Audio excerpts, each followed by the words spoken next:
শুধুমাত্র যুক্তি ও তর্কের ওপর ভিত্তি করে করা সম্ভব? আপনি কতটা যৌক্তিক? কোরআনের সব জ্ঞান হয়তো যুক্তি দিয়ে ব্যাখ্যা করা যায় না। আপনার মধ্যে কি ঘাটতি আছে নাকি যুক্তির মধ্যে ঘাটতি আছে? আমি আমার সর্বোচ্চ চেষ্টা করব। কারণ কি? একটা সাধারণ প্রশ্ন নিয়ে ডক্টর জাকির নায়েকের সাথে কঠিন বিতর্ক। শেষ পর্যন্ত দেখলে আপনারা পুরাই হতভঙ্গ হয়ে যাবেন। আমার নাম নওফল এবং আমি একজন টেকনিশিয়ান। আমার প্রশ্নটি সার্বজনীন ভ্রাতৃত্ব সম্পর্কিত। দিনে 5 ওয়াক্ত নামাজ পড়া, জাকাত দেওয়া, হজ পালন করার মতো ইসলামের পূর্ণাঙ্গ অনুসরণ কি শুধুমাত্র যুক্তি ও তর্কের ওপর ভিত্তি করে করা সম্ভব? ধন্যবাদ। ভাই, আপনার নাম কি? নওফল। আপনি কি মুসলিম নাকি অমুসলিম? আমি মুসলিম। মুসলিম? ভাই প্রশ্ন করেছেন, নামাজ এবং ইসলামের সমস্ত দিক কি সম্পূর্ণরূপে যৌক্তিক ভিত্তিতে পালন করা সম্ভব? হ্যাঁ, এটা নির্ভর করে আপনার যুক্তি কতটা শক্তিশালী তার উপর। আপনি কতটা যৌক্তিক। আমি যদি আপনাকে সার্জারি সম্পর্কে ব্যাখ্যা করি, আপনি কি বুঝবেন? আমি আমার সর্বোচ্চ চেষ্টা করব, কিন্তু আপনি কি সফল হবেন? আমি একজন ডাক্তার, আপনি কি পারবেন? না। তাই তো? তাহলে আপনি বুঝতে পারছেন না বলে আপনার মধ্যে কি ঘাটতি আছে নাকি যুক্তির মধ্যে ঘাটতি আছে? সমস্যাটা আপনার মধ্যেই। সাধারণভাবে হ্যাঁ, ইসলাম সবচেয়ে যৌক্তিক ধর্ম, কিন্তু আপনি যদি বলেন আমি কি ইসলামকে 100% যুক্তি দিয়ে অনুসরণ করতে পারি, তাহলে উত্তর হলো আপনার যুক্তি সীমিত ভাই। আল্লাহ সুবহানাহু ওয়া তাআলা অনেক ঊর্ধ্বে, তাই না? আমরা সব কিছু নাও বুঝতে পারি। আমার ক্ষেত্রে আমি এমন বিষয়গুলো প্রমাণ করার জন্য একটা যৌক্তিক বিশ্বাস ব্যবহার করি যা বোঝা কঠিন। উদাহরণস্বরূপ, আমি মানুষকে বলি যে আজ অবশ্য বিজ্ঞান যুক্তির জন্য একটা খুবই শক্তিশালী মাধ্যম, তাই না? বিজ্ঞান একটা শক্তিশালী মাধ্যম, যৌক্তিকতা সেখানে আছে। আল্লাহ অনেক জায়গায় বলেছেন যাতে তারা বুঝতে পারে। এর মানে হলো কোরআন মানুষকে প্রশ্ন করতে উৎসাহিত করছে।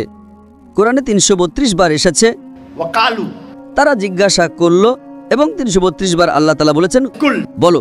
এটা একটা প্রশ্নোত্তর গ্রন্থ, এবং ইসলাম পৃথিবীর সবচেয়ে যৌক্তিক ধর্ম, কিন্তু আমাদের যুক্তি এখনো 100% ব্যাখ্যা করার মতো পর্যায়ে পৌঁছায়নি। যৌক্তিকতার দিক থেকে ইসলামের কাছাকাছিও কোনো ধর্ম নেই, কিন্তু আমার যুক্তি বলে যেহেতু মানুষ এখনো ততটা উন্নত নয়, আমার যুক্তি আমাকে বলে যে আপনি যদি কোরআন পড়েন তবে কোরআনের একটিও আয়াত পাবেন না যা প্রতিষ্ঠিত বিজ্ঞানের বিরুদ্ধে যায়, একটিও না।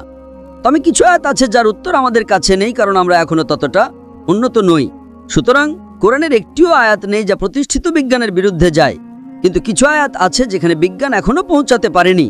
বিজ্ঞান যেমন এটাকে সঠিক বলতে পারে না, তেমনি ভুলও বলতে পারে না। উদাহরণস্বরূপ, মৃত্যুর পরের জীবন, বিজ্ঞান কি এটা প্রমাণ করতে পারে? না। কিন্তু বিজ্ঞান কি এটাকে না বলতে পারে? তাও না। তাই এটা একটা অস্পষ্ট বিষয়। কোরআন বিগ ব্যাং সম্পর্কে কথা বলে, কোরআন মহাবিশ্বের সৃষ্টি সম্পর্কে বলে। সূরা আম্বিয়া অধ্যায় নম্বর 21 আয়াত নম্বর 30। আওয়ালাম ইয়ারাল্লাযিনা কাফারু আন্না সামাওয়াতি ওয়াল আরদ কানাত রাতকান ফাফতাহনাহুমা। অবিশ্বাসীরা কি দেখে না যে আসমান এবং জমিন একীভূত ছিল আর আমি উভয়কে পৃথক করে দিলাম? আপনি কি এটা বিশ্বাস করেন? হ্যাঁ। কারণ কি? কোরআনের সব জ্ঞান হয়তো যুক্তি দিয়ে ব্যাখ্যা করা যায় না, কিন্তু প্রতিটি যৌক্তিক প্রশ্নের উত্তর কোরআন দিতে পারে। কোরআনের সবকিছু যৌক্তিকভাবে ব্যাখ্যা করা যায়, আমি আপনার সাথে একমত নই, এবং সব যুক্তির উত্তর কোরআন দিতে পারে না, আমি আপনার সাথে একমত নই। আপনার দুটো কথাই ভুল। কোরআনের সবকিছু যৌক্তিকভাবে ব্যাখ্যা করা যায় না, বেশিরভাগই যায়, প্রায় সবই। হ্যাঁ, আমি আপনাকে একটি উদাহরণ দিয়েছি।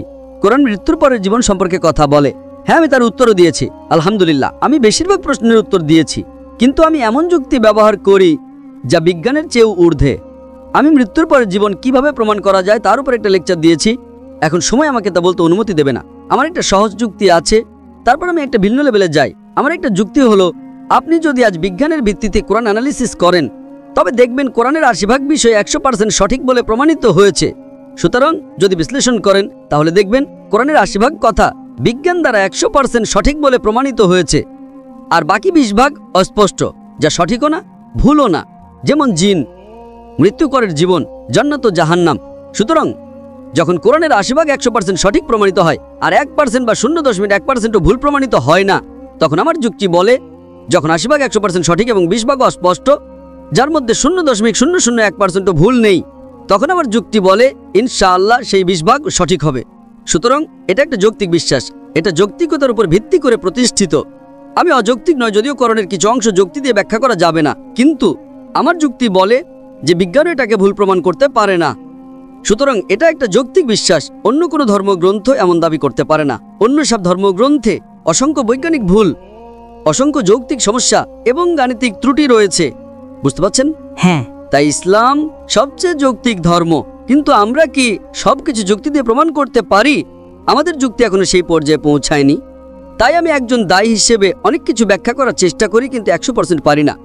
আমরা মুসলিমরা যৌক্তিকতা প্রমাণ হয়েছে বলে অনুসরণ করি না, বরং আল্লাহ বলেছেন তাই অনুসরণ করি। আমাদের যুক্তি আল্লাহ বলেছেন তাই আমরা ঈমান এনেছি ও সত্য বলে মেনে নিয়েছি।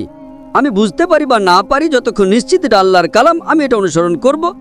জাস্ট বুঝতে পারছি না বলে অনুসরণ করব না। এর মানে হলো আমি একজন ভালো মুসলিম নই। কিন্তু ইসলাম সবচেয়ে যৌক্তিক ধর্ম, এটা সর্বোত্তম এবং বিজ্ঞানের চেয়ে অনেক উন্নত। বিজ্ঞান যা গতকাল 100 বছর বা 200 বছর আগে জেনেছে, আল্লাহ তা 1400 বছর আগেও বলে দিয়েছেন। তাই এটা অনেক উন্নত এবং একটি আয়াতও ভুল প্রমাণিত হয়নি। এই কারণেই কোরআন বিশ্বের সবচেয়ে যৌক্তিক গ্রন্থ, ইসলাম সবচেয়ে যৌক্তিক ধর্ম এবং মানবজাতির জন্য সবচেয়ে উপকারী। আশা করি উত্তরটা পেয়েছেন।